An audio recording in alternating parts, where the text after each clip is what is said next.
ஓம் ஸ்ரீ குருபியோ நமக. ஓம் ஸ்ரீ மகா பெரியவா சரணம். வரும் மே 1ஆம் தேதி வெள்ளிக்கிழமை இந்த வருஷத்துக்கான சித்ரா பௌர்ணமி. இப்போ நாம சொல்லக்கூடிய இந்த இலை மீது ஒரே ஒரு தீபத்தை ஏற்றி வைத்தாலே போதும். வீட்டுக்குள்ள மகாலட்சுமி கடாட்சம் பெருகி பணம், பொன், பொருள் இது எல்லாமே தானாக வந்து சேரும். அது என்ன இலை, என்ன தீபம்னு பார்க்கறதுக்கு முன்னாடி நம்மளோட வீடியோஸை இப்போதான் நீங்கள் ஃபர்ஸ்ட் டைம் பார்க்குறீங்கன்னா மறக்காம சப்ஸ்கிரைப் பண்ணிக்கோங்க. தொடர்ந்து இது மாதிரி அப்டேட் தெரிஞ்சுக்கிறதுக்கு பக்கத்து நோட்டிஃபிகேஷன் பெல்லை கிளிக் பண்ணி ஆல் அப்படிங்கிற செலக்ட் பண்ணிக்கோங்க. இப்போ என்ன இலை மீது என்ன தீபத்தை ஏற்ற போகிறோம் அப்படிங்கிற பற்றி தெளிவாக தெரிஞ்சுக்கலாம். மற்ற மாதங்களில் சர்வ சாதாரணமாக வரக்கூடிய பௌர்ணமியை சித்திரை மாதத்தில் வரக்கூடிய பௌர்ணமிக்கு மட்டும் அதிக முக்கியத்துவமாக கொடுத்து வழிபடுவதற்கான நோக்கம் என்ன? சித்ரா பௌர்ணமி அப்படிங்கிறது ஒரு விசேஷமான ஒரு நாள். அதுலேயும் நம்மளுடைய பாவ புண்ணிய கணக்குகளை வரவு வைக்கக்கூடிய சித்திரகுப்தர் இருக்காருல்ல, அவர் அவதரித்த இந்த ஒரு சித்ரா பௌர்ணமி அன்னைக்கு நம்ம வழிபாடு செய்யும் போது நம்மளுடைய சகலவிதமான பாவங்களும் சாபங்களும் நீங்கும் அப்படிங்கிறது ஒரு பெரிய நம்பிக்கை. அப்படிப்பட்ட சித்திரகுப்தர் அவதரித்த இந்த ஒரு சித்ரா பௌர்ணமி நமக்கு இந்த வருஷம் மே 1ஆம் தேதி வெள்ளிக்கிழமையில வந்திருக்கு. வெள்ளிக்கிழமை சுக்கிர பகவானுக்கும் உகந்தது, கூடவே மகாலட்சுமி தாயாருக்கும் உகந்தது. இவங்க 2 பேரை விட கண்டிப்பான முறையில் நீங்கள் சித்ரா பௌர்ணமிக்கு வழிபடக்கூடிய தெய்வம் யாருன்னு கேட்டிங்கன்னா சிவபெருமான் தான். பௌர்ணமி அன்னைக்கு கிரிவலம் போகிறது நிறைய பேருடைய வழக்கம். அப்படி ஒருவேளை உங்கள் வீடு பக்கத்தில் திருவண்ணாமலை கோவிலுக்கு எளிதாக போக முடியும் அப்படிங்கிறவங்க திருவண்ணாமலை கோவிலுக்கு போயிட்டு கிரிவலம் வர்றது ரொம்ப விசேஷம். மற்ற மாதங்களில் கிரிவலம் வர்றதை விட சித்ரா பௌர்ணமி அன்னைக்கு கிரிவலம் வர்றது கூடுதல் பலன்களை கொடுக்குமா. வருஷத்துல 12 மாதங்களும் கிரிவலம் செய்த பலன் அந்த ஒரு நாள்ல கிடைக்கும். பக்கத்துல திருவண்ணாமலை இல்ல, அவ்வளவு தூரம் போக முடியாது அப்படிங்கிறவங்களுக்கு மாற்று வழியா உங்க வீடு பக்கத்துல இருக்கக்கூடிய சிவபெருமான் கோவிலுக்கு போயிட்டு சிவபெருமானை வணங்கி கோவில் பிரகாரத்தை முடிஞ்சா 9 முறை வலம் வாங்க. அது நீங்க கிரிவலம் செய்த பலன் உங்க வீடு பக்கத்தில் கோவிலே கிடைக்கும். இவ்வளவு சக்தி வாய்ந்த மகத்துவம் வாய்ந்த இந்த ஒரு சித்ரா பௌர்ணமி எத்தனை மணிக்கு ஆரம்பிக்குது அப்படின்னு பார்த்தீங்கன்னா, மே 1ஆம் தேதி சித்ரா பௌர்ணமியா இருந்தாலும் ஏப்ரல் 30ஆம் தேதி இரவு 9:51 ஆரம்பிக்கக்கூடிய பௌர்ணமி திதி மறுநாள் வெள்ளிக்கிழமை மே 1ஆம் தேதி இரவு 11:07 வரைக்கும் இருக்கு. வெள்ளிக்கிழமையில காலையில 10:12 ராகு காலம், மதியம் 3:04 யமகண்டம். காலையில சிவபெருமான் வழிபாடு, மகாலட்சுமி தாயார் வழிபாடு இது எல்லாத்தையும் முடிச்சுடுங்க. மாலை நேரத்துல தான் நீங்க தீபங்கள் ஏற்றுறது, வழிபாடு செய்யறத பண்ணணும். காரணம் ஏன் தெரியுமா? பௌர்ணமி நிலவு முழு பிரகாசமாக தெரியக்கூடிய அந்த நேரத்துல நாம கடவுள்கிட்ட என்ன கேட்குறோமோ, சிவபெருமான் கிட்ட என்ன கோரிக்கை வைக்கிறோமோ அது அப்படியே கிடைக்கும். அதுலேயும் மனோகாரகனாக இருக்கக்கூடிய சந்திர பகவானை சித்ரா பௌர்ணமி அன்னைக்கு நம்ம வணங்கும் போது குடும்பத்தில் ஒற்றுமை அதிகமாகவும் மனக்கசப்புகள் நீங்கும். முடிஞ்சா அன்றைய தினம் ஒரு புதிதாக நோட்டு, ஒரு பேனா இந்த இரண்டையும் வாங்கி பூஜையில் வச்சு பூஜை பண்ணிட்டு அதுக்கப்புறம் உங்களுடைய அன்றாட பயன்பாட்டுக்கு அந்த நோட்டு புத்தகத்தையும் பேனாவையும் பயன்படுத்திக்கலாம். நோட்டு பேனா வாங்கி வைப்பதற்கான காரணம் என்னன்னா, நம்மளுடைய பாவ புண்ணிய கணக்கில் எழுதக்கூடிய சித்திரகுப்தர் சித்ரா பௌர்ணமி அன்னைக்கு ஒரு நோட்டும் பேனாவும் வைத்து அவரை மனசார நினைச்சு நம்ம வைக்கும்போது நம்மளுடைய பாவ புண்ணிய கணக்குகளை சித்திரை மாதத்தில் வரக்கூடிய பௌர்ணமி தினத்திலிருந்து புதிதாக ஆரம்பிப்பார் அப்படிங்கிறது ஒரு நம்பிக்கை.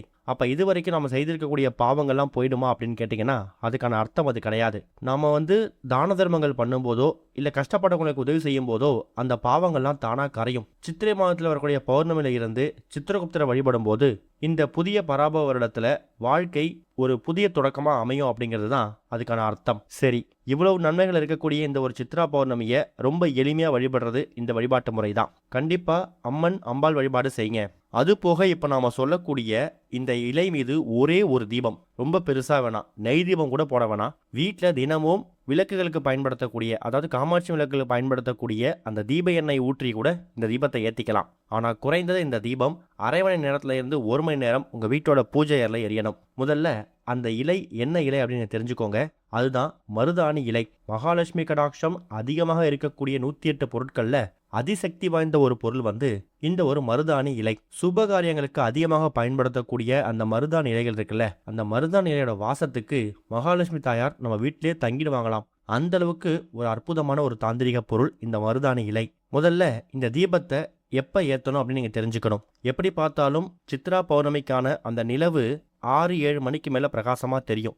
அந்த நேரத்துல ஏத்தலாம். இல்லைன்னா வெள்ளிக்கிழமையில சுக்கிரஹோரை இரவு 8-9 இந்த 1 மணி நேரம் வருது. அந்த நேரத்துல ஏத்துறது கூடுதல் விசேஷம்தான். ஒரு சிறிய தட்டுல ஒரே ஒரு கைப்பிடி அளவு மருதாணி இலைகளை பறிச்சுட்டு அதில் பரப்பி வச்சுக்கோங்க. அதுக்கு நடுவில் ஒரே ஒரு மண் அகல் விளக்கு, மண் அகல் விளக்கு இருக்கக்கூடியவங்க பயன்படுத்தலாம். அப்படி வீட்டில் அகல் விளக்கே இல்லைங்கிறவங்க அந்த தட்டில் வைக்கிற அளவுக்கு ஒரு சிறிய காமாட்சி விளக்கோ இல்லை குத்து விளக்கோ குபேர விளக்கோ பயன்படுத்திக்கலாம். அகல் விளக்கு ஏற்றுறது விசேஷம். அகல் விளக்கை வச்சுட்டு தீப எண்ணெய் ஊற்றினாலும் சரி, நெய் தீபம் போட்டாலும் சரி, அது உங்கள் விருப்பம்தான். தீபத்தை ஏற்றி வச்சுட்டு இந்த தீபத்தை உங்கள் வீட்டோட பூஜை அறையில் மற்ற தீபங்கள்லாம் எந்த திசை பார்த்து எரிகிறதோ அந்த திசை பார்த்து தான் இந்த தீபத்தை எரிய விடணும். சரி, இந்த தீபத்தை ஏற்றிட்டோம். இந்த தீபத்தை ஏற்றுறதுனால என்னென்ன பலன்கள் கிடைக்கும்? மகாலட்சுமி கடாட்சம். மருதாணி செடி அப்படிங்கிறது மகாலட்சுமியோட சொரூபமாக கருதப்படுது. இந்த இலைகள் மேலே நம்ம தீபம் ஏற்றும் போது வீட்டில் அஷ்டலட்சுமியோட அருளும் செல்வ வளம் பெருகும் அப்படிங்கிறதா நம்பிக்கை. அடுத்ததா கணவன் மனைவிகளுடைய ஒற்றுமை. மருதாணி மங்களத்தோட மறு உருவம். வெள்ளிக்கிழமைகளில் மருதாணி இலைகளை தாம்பூலத்தில் பரப்பி தீபம் ஏற்றும் போது தம்பதியர்கிடையே இருக்கக்கூடிய கருத்து வேறுபாடுகள் நீங்கி ஒற்றுமை அதிகமாகும். அடுத்ததா கடன் தொல்லை. தொடர்ந்து 5 அல்லது 11 வெள்ளிக்கிழமைகள் மருதாணி இலை மீது தீபத்தை ஏற்றும் போது ரொம்ப நாட்களாக இருக்கக்கூடிய பண கஷ்டமும் கடன் சுமையும் குறைய ஆரம்பிக்குமாம். அதோட ஆரம்பமா முதல் வாரமா நீங்க இந்த ஒரு வெள்ளிக்கிழமை சித்ரா பௌர்ணமியை கணக்கில் எடுத்துக்கலாம். அதுக்கப்புறம் 5 வாரமோ 11 வாரமோ நீங்க தொடர்ச்சியா ஏற்றலாம். அடுத்ததா மன அமைதியையும் நேர்மறை ஆற்றலையும் குறிக்கக்கூடியது மருதாணி இலை. மருதாணி இலைகளுக்கு இயற்கையாவே குளிர்ச்சி தன்மை அதிகம். ஆன்மீக ரீதியா இது வீட்டில் இருக்கக்கூடிய எதிர்மறை ஆற்றல், அதாவது நெகட்டிவ் எனர்ஜியை நீக்கி நேர்மறை அதிர்வுகளை உருவாக்கக்கூடிய சக்தி இதுக்கு இருக்குது. அடுத்ததா திருமணத்தடை இருக்கக்கூடியவங்க இல்ல வீட்டில் சுபகாரியங்கள் தள்ளிக்கிட்டே போகுது அப்படிங்கிறவங்க இந்த ஒரு மருதாணி இலையை மகாலட்சுமிக்காகவோ இல்ல துர்க்கை அம்மனுக்காக ஏற்றும் போது அந்த காரிய தடைகள் நீங்கும். இந்த தீபத்தை, அதாவது மருதாணி இலை தீபத்தை வெள்ளிக்கிழமை ஏற்றுறதும் விசேஷம்தான், பௌர்ணமி தினங்களை ஏற்றுறதும் விசேஷம்தான். ஆனால் இந்த இரண்டும் சேர்ந்து வருது பாருங்க, அது ஏதாவது ஒரு சில வருஷங்கள் தான் அமையும். நமக்கு சித்ரா பௌர்ணமியில் அமைஞ்சிருக்கு, அதை பயன்படுத்திக்கோங்க.